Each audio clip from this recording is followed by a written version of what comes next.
thank you. We are right now sitting here in our place with the program of Say News, Percakapan Santai. Jadi percakapan santai dengan orang-orang yang kerjanya serius, working hard, but also they enjoy their time, enjoy their life.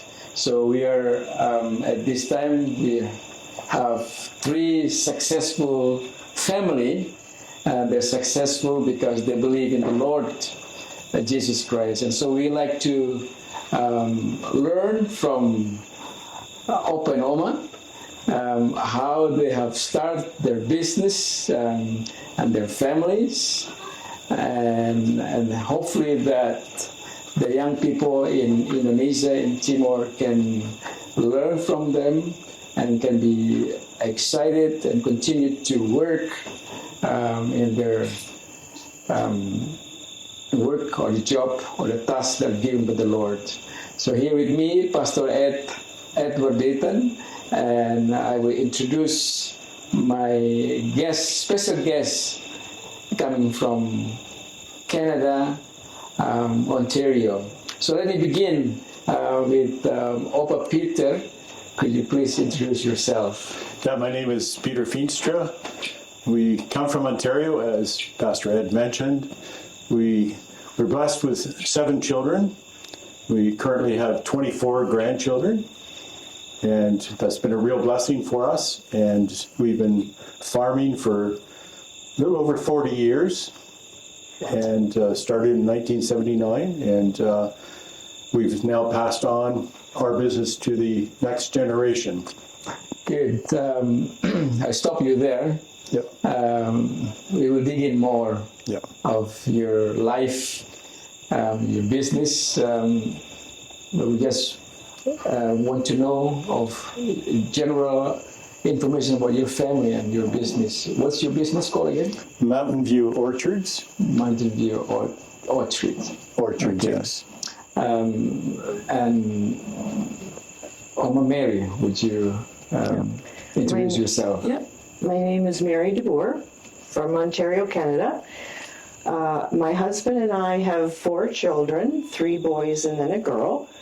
We have 9 grandchildren with another grandchild on the way very soon. We're excited about that. Congratulations. Yeah, we started a company called Marcon Construction in 1991 with the help of my father, and that business was very blessed by the Lord.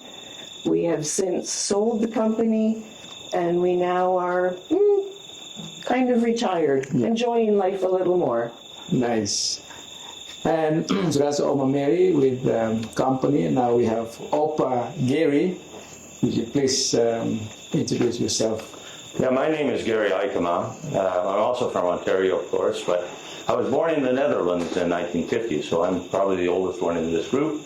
I started my company when I was 22 years old. That's before I was married to my wife, Corrine, who has since passed away.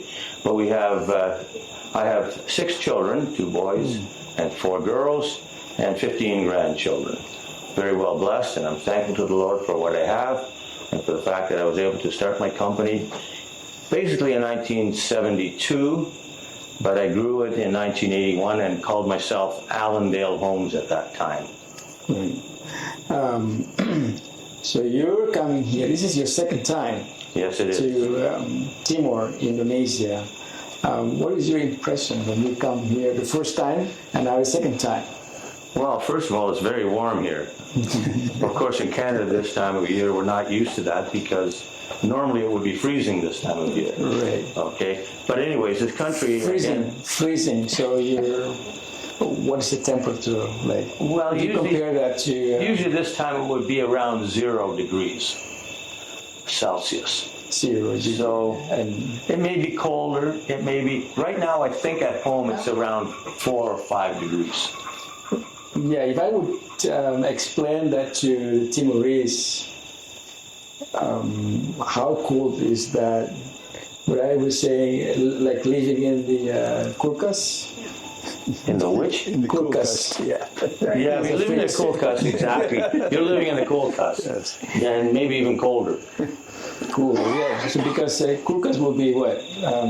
Oh, in the bottom it might be 34, and at the top -5. Right. Yeah. So we're living in the Kulkas in Ontario right now. Right. So imagine that if you're living in the Kulkas, yeah, for quite a bit. 4 months, 4 or 5 months. 4 to 5 months. So therefore, you need to have a heater. Yes, we do. Our homes are all heated. We heat many different ways. Usually it's with some type of a gas, natural gas. Some people with electricity. Right. Some people even with wood. But generally it's with gas that's supplied to each house by a gas pipe. So it is very contradict because over here we would need air conditioning, whereas over there you would need the heater. What about you, Mary? Your first time coming here, the experience, the impression? It is a beautiful country. I love it. This has been unbelievable.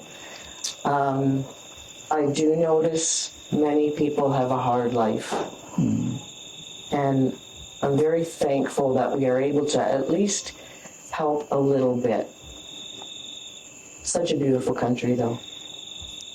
What is the beautiful? Can you explain what is beautiful in that sense? Oh, you have the mountains, and then you see the blue ocean, or the bay, I guess. Right.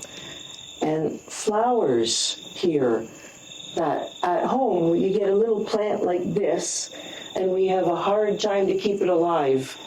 And here you just have big trees growing by the side of the road covered with flowers. And we struggle to make them get flowers. Yeah. Yeah. What about you, Peter? This is your second time? Yes. Yes. And I've fallen in love with the place. I really have. Not only God's creation here, but it's also the Timorese people, and especially the Christians.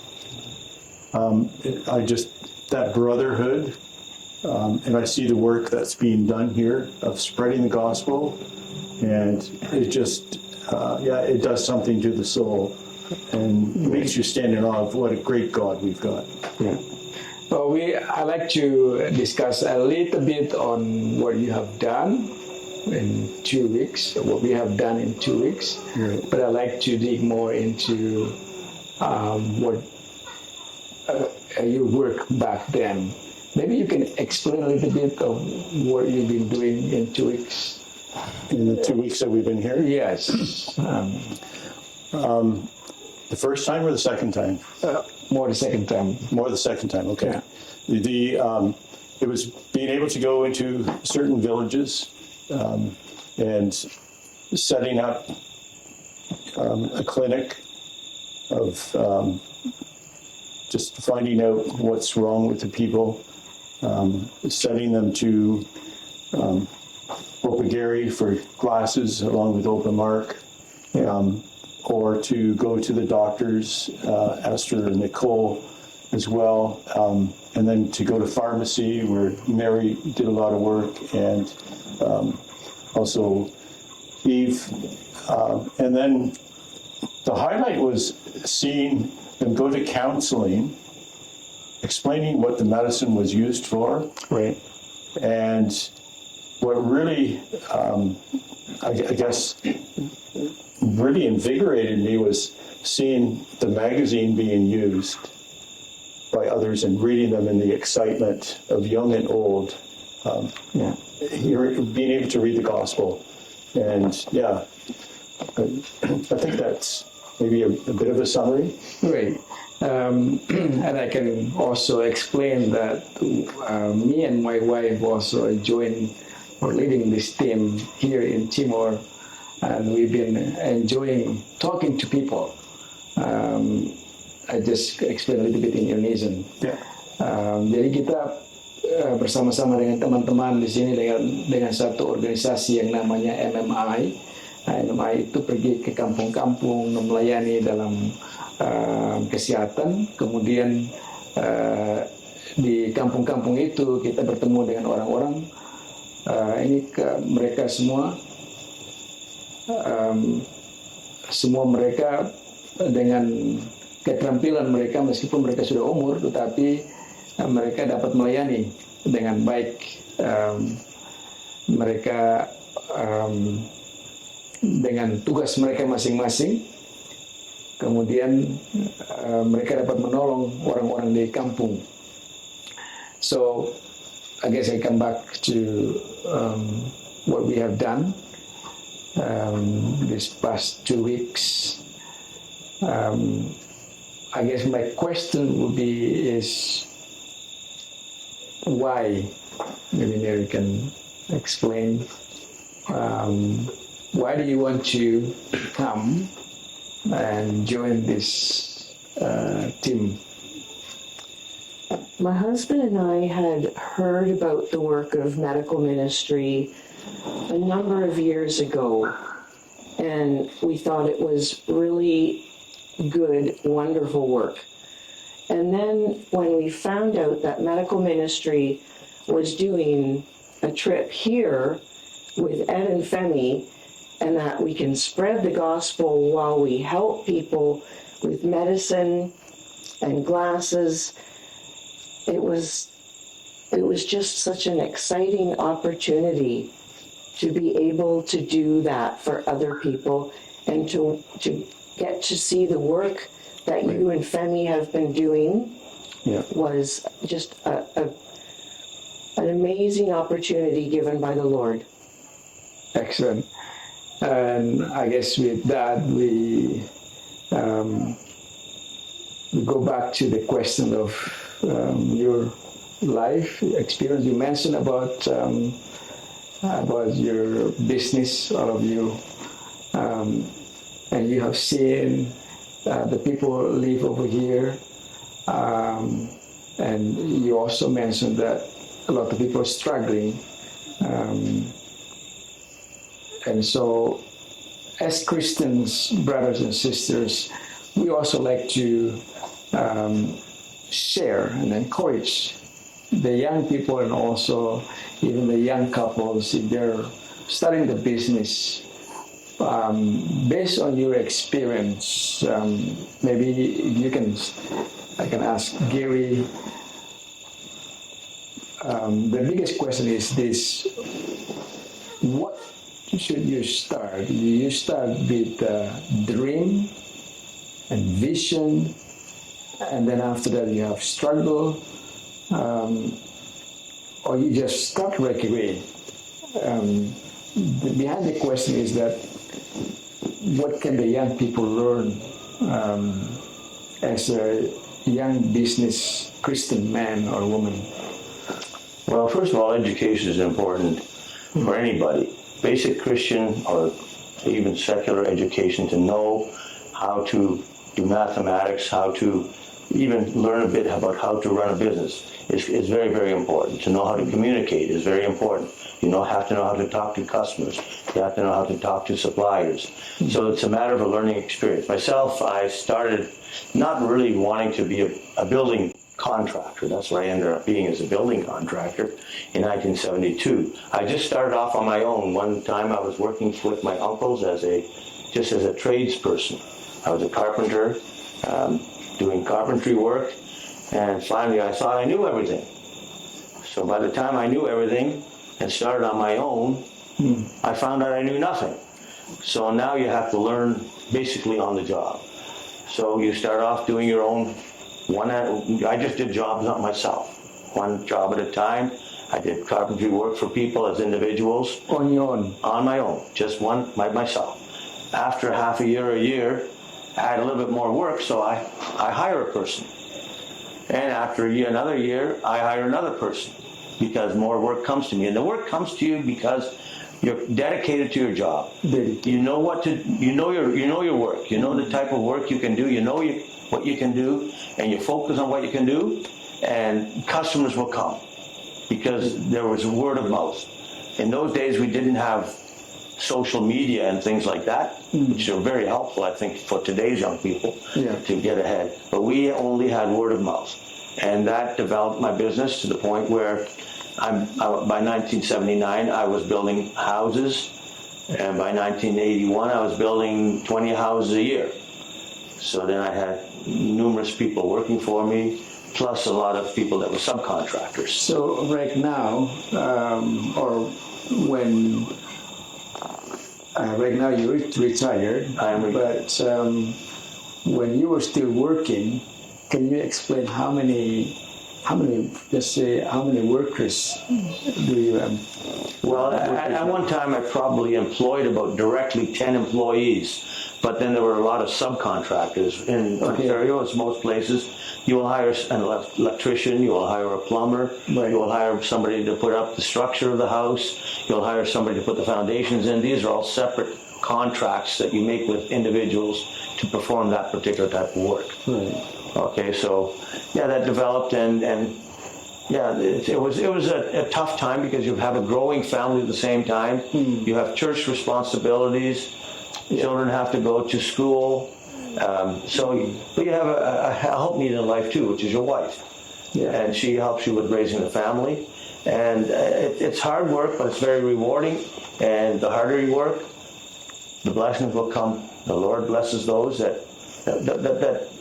put effort in. Right. And I've been very fortunate that way. So you are stressing that during the struggle you're learning, but you have to continue to focus, not losing sight of. Well, first of all, what your responsibilities are toward your family and also toward your God. Okay, the first thing the Lord told us to do in paradise already was that we had to work. Right. Okay, so that's not something that's a bad word. Yeah. Work is a good word. It's something we'd appreciate as such. Would you agree with that? Absolutely, yeah. A lot of what Gary has said would apply to us as well.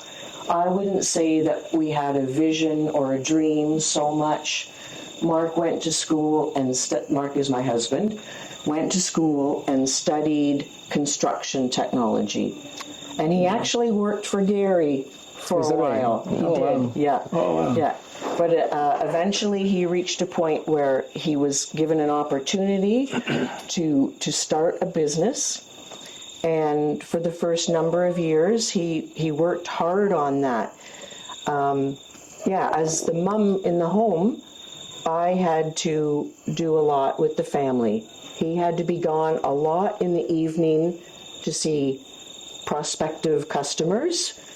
So then I was looking after the family mostly. Right. After time, the building that we rented for the office, we were told we couldn't stay there. So we actually put an addition on our home. Gary built whole homes. What we did was putting additions on homes, making them a little bigger, or changing the floor plan, renovating homes. That's what we did. So we renovated our home so that we could have an office in the home. And then I learned how to do all of the bookkeeping. Oh, wow. Our kids had by that time gotten a little older. Right. And then I did all of the bookkeeping.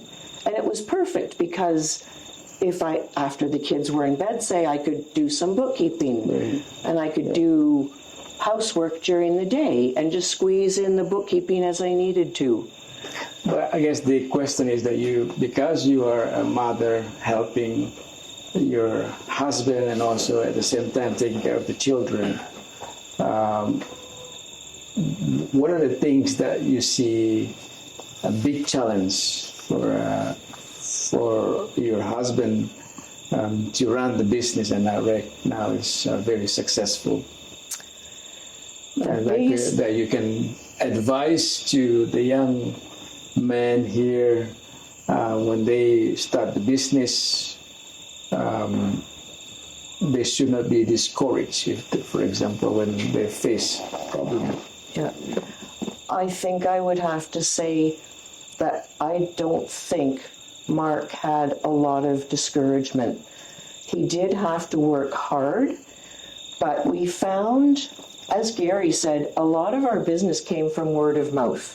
Okay. When you work hard and you're honest with the people, and the people that you have working for you, you treat them well, the Lord blesses all of that.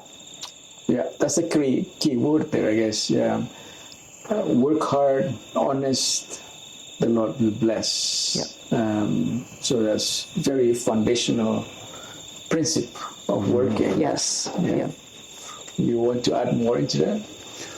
Ours is a little different story in the Yes. sense that I worked for a fruit farmer, Yeah. and that was in a whole different commodity. Fruit farmer? Yes, a fruit farmer. So he grew peaches, Okay. and I trained with him. And then in '79, we bought our farm. Interest rates 79. Yeah. interest rates were at 23-24% when we bought, Wow.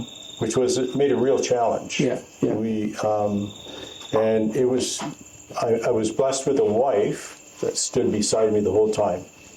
I worked in construction, running excavators, bulldozers, and then farmed at night. That's a different job, first of all. Yeah. Right. And it was some really tough times. It really was. But you keep working, and with prayer. And yeah, there was some help that was given to us along the way. Right. We were able to keep going. And and then it progressed as well. So I gathered that you changed your work. First of all, it was a little bit of construction. Yes. It was to supplement the farm. In order to keep supplement. Yes, in order to keep going. Right. Okay, so Right. yeah. And you were adding into that what Gary and Mary said. You said that you're going to have to continue to pray Right. that the Lord will bless your work. And even though you face challenge, and you don't be discouraged by it. No, it was discouraging at times. You were, Yeah, there were times when you were discouraged, right? But you just kept going prayerfully, right. and I was blessed with a wife. Who That really, helps. was right beside you the whole time, all the way through. That would be the same, like your wife would do all administration work at the beginning. She did a lot of work. Okay. Not only administration, she would have playpens out in the orchard and Okay. picking and doing all kinds of work. Yeah. Oh, wow. Yeah. Yeah. And also at the same time taking care of the children. Yes, yes. So this is something that we also have to learn. Kita orang Indonesia kadang-kadang kan berpikir tentang kerja, suami kerja, istri kerja, tapi tidak memperhatikan akan keluarga. Sementara ini keluarga, mereka memperhatikan akan keluarga. Suami kerja dan istri kerja, tapi tetap keluarga, anak-anak diperhatikan. And that's something that we struggle here. Wife work and men also work. Right. And especially in the government job, children are being neglected. Right. And I guess with your work is different because your wife does not work outside of home. No, that's right. So you're able to take care of the children, or the wife can do that. Can I ask you if you would say with your company right now, can you say that your company is being success? Yes, definitely, Yeah. definitely. Just for the viewers to understand, when you start, how many workers, and right now how many workers, and Yeah, when we started, possibly we had a lot of young people. right? There'd be times when there'd be maybe 7 to 10 people. Okay. Now, When was that? that was back in the early 70s, early 80s. Okay. Yeah. But as the business grew, we rented other farms and things like that and acquired more land. But currently, there's times when there's 35 people on the payroll. 35. Yeah. Wow. And my wife still takes care of payroll. Oh, wow. Okay, so it's quite a job.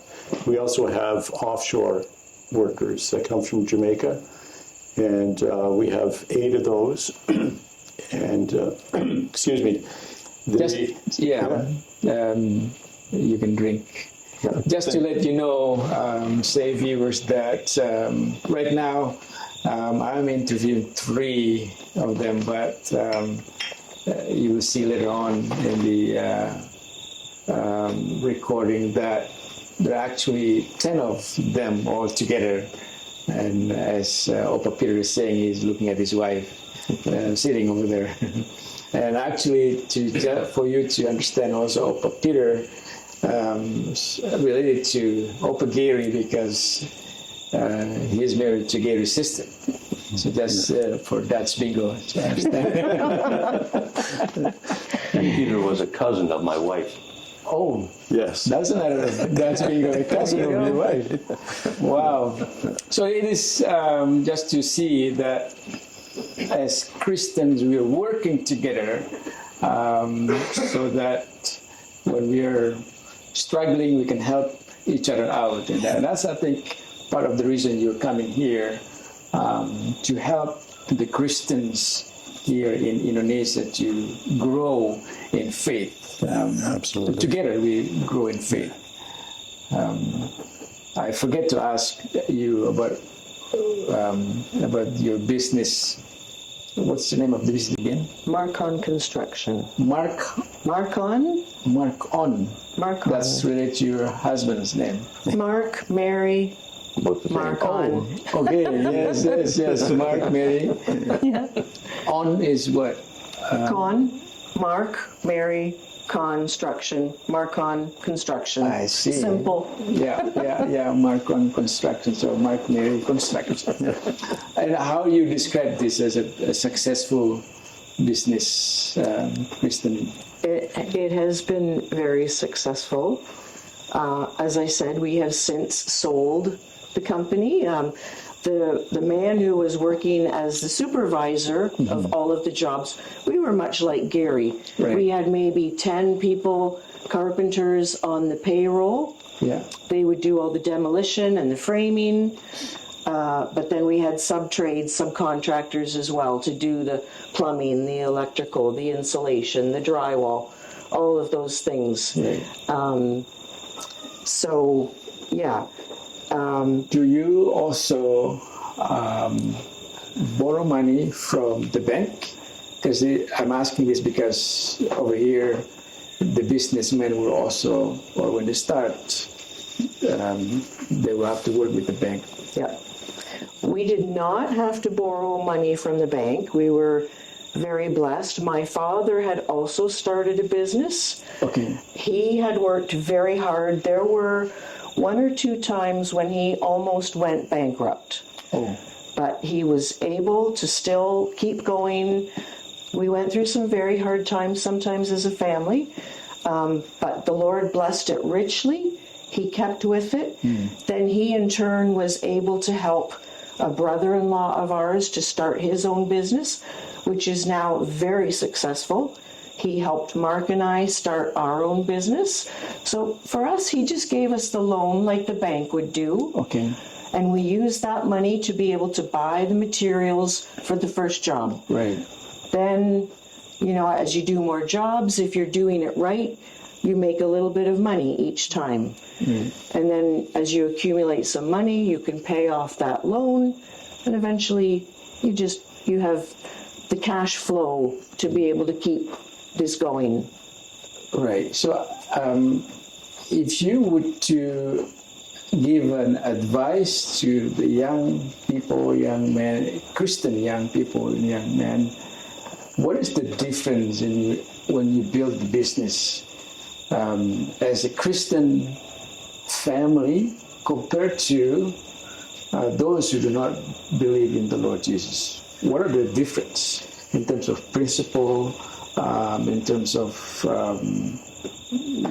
work ethics and so on? Well, I guess the first thing that would come along, as Mary mentioned, is honesty. Honesty. Any business dealings you do on the up and ups, as they say, which means everything is clear. When you write a contract, you don't try to fool people. You make sure that everybody understands what work you're doing for what amount of money. So don't try to hide anything. That's one thing that's very, very important. Because I've seen And I guess by honest, then you build up your name. You build trust in people. Trust, that yes. That's why people will recommend you. Right. So I have seen unscrupulous builders, so to speak, that basically never succeed because they have taken that route. There are unscrupulous people that do make things work, but it's generally not. I don't think you would ever feel good about yourself if you did that kind of thing. So our trust in the Lord, the fact that, we work today for a better tomorrow, but we don't concentrate on just, we're going to be rich one day. We concentrate on doing the work that has to be done today, and we do it well, and then the Lord will bless. Yeah, so that's come hand in hand with our Lord's Prayer. Give us this day our daily bread. So you don't concentrate, I like that. You don't concentrate to be rich. But I'm going back to what you say, that we have to work. Work is not an evil. That's an excellent. Absolutely. Yeah. My husband always says, I never felt like I went to work. I enjoyed what I was doing. It didn't feel like work. How does that come? I mean, I never felt I had to work. Well, he was You working. must have that. Going back to what does the Bible say? How can someone come to that conclusion? I think it's in Ecclesiastes. The preacher says, enjoy your work, right? And he enjoyed what he was doing. He worked hard. He got a lot done, but he enjoyed it all. Somebody mentioned that you work as a king, or you work as a servant, and you eat like a king. Interesting. That's an I've not heard that. Okay. What do you think about that? You want to add more into what Mary and Gary is saying? No, I think they've touched on some key elements. Yeah. The focus is not on how much money you can make. Right. The focus is on serving. And also, you want to supply your family with their needs. Yeah. But also that they're sufficient to help within the church community, right? And to, it's all about service. Yeah, a lot of people probably don't understand that in the Reformed churches, I just have to mention this, that all the brothers and sisters here, they came with the organization of medical mission or medical ministries, working together with the Elpida Foundation to bring the medicine and glasses and so at the same time we are also going through all the churches at the Reformed churches here and visiting the Elpida schools. So hopefully through this the parents, the young people especially, they can be encouraged by this. Going back to what you're saying is that we continue to work, and Mary was adding that you work as if you enjoy the work. Yes. Oh, yeah. People will reflect on me and say, you've got a real passion for what you do. Mm-hmm. And there's a joy about it. And it's not about the money.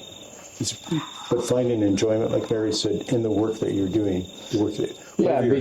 A lot of people also have questioned me about this, that being Christians, we work, but at the same time, we do also have the responsibility for the churches. Yes. And that's, and yet we enjoy our life, even though, with your income you give to the church. In that sense, what do you think of in your family? How do you encourage your children to continue to work like you do right now and continue to give to the church? The first is by example. Example, yeah. Being a good example to them, but also training them. When they're young, they get their first job. They make $5. $1 goes to the church. You can save $2. You can spend $1, whatever, right? But it's also being, and at first it hurts them. They'd rather keep it themselves because that's what our nature is.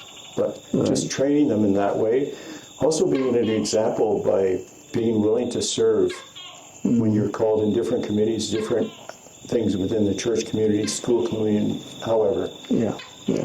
So giving an example is one thing. You want to add? I would agree absolutely with what Peter said. First of all, leading by example. We got involved in many things in the church, and we did with our children what Peter did. When they earned money, they learned. Some of it goes to the church, some of it you save, and some of it you may keep. Yeah, so then do you go with your children in terms of when they're starting to work? Do you help them in terms of their financial administration? Yeah, I think we probably all did. Yeah. Teaching them about even credit cards, right? Yeah, we encourage them to get their first credit card because you know that they're going to need it at some point in life. And you would teach them, you only use that for certain things. You pay what you owe every month. Because the interest that gets charged on credit cards is so much. So learning them or teaching them how to use a credit card responsibly. Teaching them that to buy a house is very expensive. We always said if you didn't have the cash to buy something, well, you couldn't afford it. But when it comes to buying a house, you don't have enough cash. So then you teach them that they need a mortgage, a loan, to be able to afford a house, but not to take so much of a loan that they can't make those payments each month. Just as they grow up through life and get bigger, you teach them the bigger things that come along. What do you think, Gary? Yeah, well, my children too, they own their own house. The ones that want to own their own house have their own house now or for many, many years. Now, with me, we skipped a generation. My grandson is actually now taking over my business. He started about 3 years ago. He was still going to school in construction technology. So for Indonesian thinking, though, you say your grandson is taking over? Yes. That doesn't mean that you give it, right? No, he purchases it. He purchases. He purchases a business, which for him means he has to work hard. But at this point, he's gotten to the point where he owns a few houses. Okay, because he buys a house, he fixes it up, and rents it out. So he's been very, very aggressive. He's very aggressive in being able to perform what has to be done. But he's also very much motivated, not by making money, but by doing a good job. When he's treating his employees too, he's very conscious about at the beginning of the week laying out the work that has to be done in the following week. Every Monday there's a new note saying, this is what we have to do this week, fellows. And then he says, may the Lord bless us in our work for the next week. That will be part of his note to the employees. And he's taken it one notch beyond what basically I was doing. Oh, wow. And he's, like I say, he's 24 now, just turned 24. And Only 24. yeah, and he's taken off with it now. He did have my help, of course, because Sure, yeah. I still mentor him a little bit, but Yeah. mostly I get in the way if I do anything, because he knows quite well how to do things himself. So now he may be a bit of an exception, but still there's those opportunities. So Peter was able to pass on his business to his children. Right. My children were not. They worked for me, but they were not. They were not construction types. They didn't want to continue on. But my grandson, he picked it up from there. And In a sense that you don't give that, but the family have to. He has to pay for the business. Right. Okay, that's the way it works. Right. So he has an obligation to me to make sure that I'm recompensed for my giving of the business to him. Yeah. And I mean, three of you mentioned and stress on the work that the Lord has blessed you. And I would conclude that your work is really church-oriented, family-oriented.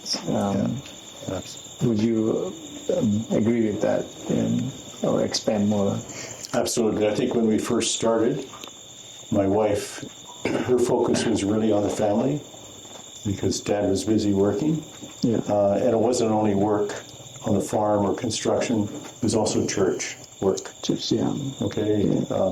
Served many terms as within church, as an elder and that sort of thing. So, Yeah. but yeah, we've really been blessed. We really have. So yeah, you spread yourself out, but you work together, your wife and yourself. It's really key. Yeah. You say behind every successful man stands a woman telling him what to do. There you go. And I guess you disagree with that. Not in the least. Maybe sometimes we tell them a little too much what to do. We don't always listen. That's another whole conversation.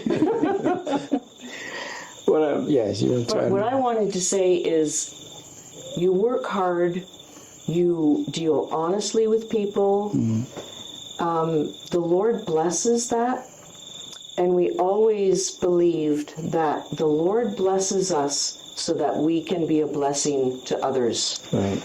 That is very important. He doesn't give it to us so that we can just keep it for ourselves. Right. Yeah. We always have to. I mean, I remember what the Lord says to Joshua. He promised the land to Abraham to inherit the land. But Joshua have to believe and work. It's not just enough to believe it and not going after it. And I think that's the principle that we as Christians should. Because often here in Indonesia, people will think, okay, just going to church, believe a miracle will happen without effort. So, last questions. You enjoy being in Indonesia? Would you still like to come back? I love being in Indonesia because it really excites me and it also emboldens me. That's a good, encouraging words. Emboldening. Yeah. What do you think? What do you say? I think it would be wonderful if I could come back. Yeah. Will you encourage other people to? Yes, absolutely. Yeah. Yeah. Well, this is my second time in Indonesia, and I've really enjoyed it here. Other than the heat is a little bit bothersome at times, but otherwise, no. The opportunities that we have here, the things that we learn. Like one of the reasons I go on mission trips, and I've gone on many, many mission trips. I've gone I don't know how many right now to different parts of the world. Indonesia is intriguing in that it has a different culture than what we're used to in other parts of the world, but in so many ways similar to what we see in the Amazon jungle in South America, what we see in the jungles of Thailand or Myanmar or Africa. It's always interesting to see that people always have the same problems, and if they look to the Lord for this answers, they will receive answers that are beneficial. I'm not sure if I will be coming back to Indonesia. I didn't know if I was coming back last year that I was going to come back, but I was motivated to come back because of certain circumstances. I usually end up going to the Amazon in South America. But anyways, I hope to be back, but I'm not sure which way the Lord will move me. The Lord willing. And MMI has been the vehicle for me to be able to do this type of work. And I'm very blessed that MMI, the office is very close to where I live, so we can have a very close contact with them, which is nice. We know the people that run the organization, so that's also very helpful. You mentioned a lot about the heat, though. He doesn't mention about the food. Samba. You enjoy the Indonesian food. Yes, I do. It's different. Like, rice is not my favorite food. Okay. We have a different taste buds. But if you put enough different things in the rice and on the rice actually becomes quite palatable. Except for fish heads. Actually, the fish heads taste good. It's just getting rid of the bones. What do you think, Mary? Well, when I saw that chicken claw coming out of the chicken soup, I may have passed on that. But no, the food has been quite good. There's a few things that I have a little bit of difficulty with, but for the most part, it's been very good. And you still enjoy, you're not scared of insects? You know what? I'm normally afraid of insects. I'm not good with insects. But it hasn't been too bad. Very good, yeah. I even take pictures of them. Peter, I'm sure you enjoy the Indonesian food. Most of it. Nice, yeah. Well, thank you for your time and that you're able to speak to our viewers. If before I close, do you want to say anything else? Well, we're glad that we have a person like you to help us navigate everything here. Yes. Without you and Victor, it would be very difficult. Yeah. So we do have very talented people helping us on our mission here. Your wife, Femi, amazing character, amazing person for what you've done with raising your family also, and also helping us with the details. Like, there's a lot of logistics involved in this, I understand. Yeah. Arranging for hotels, accommodations, sleeping places. All these things are well looked after, and we feel, especially now that we have so much air conditioning, rather than sleeping in tents, that has really been a blessing. So kudos to you and Femi and the rest of the team for helping us. Yeah. Excellent. Oh, yeah. We have had a wonderful team working together here. It has been a beautiful experience to work with you and Femi. I need to learn a lot from Papa Ed. Yeah, Papa Ed is a blessing to many people, and I want to become more like Papa Ed. No, we have to all learn from each other in this. Yeah.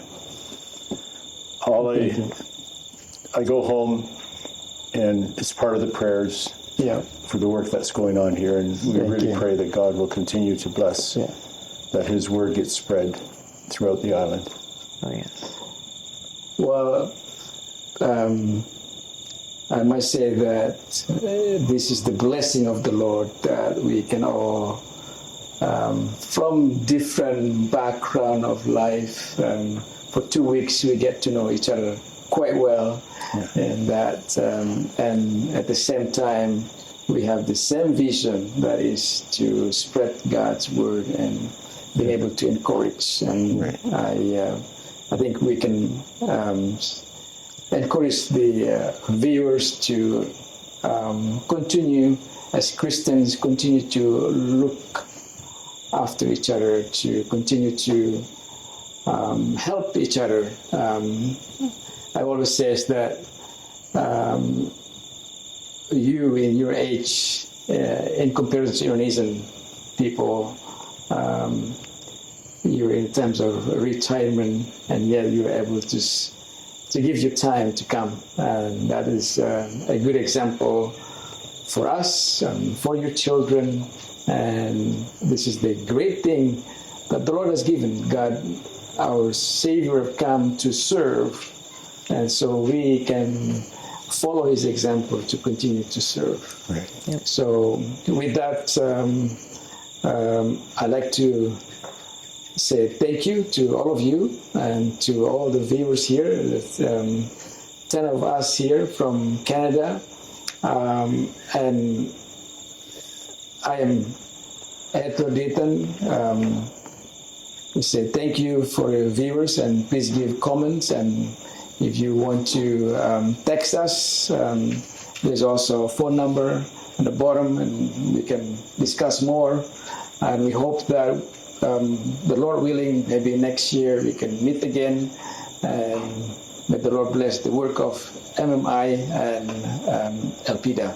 Thank you.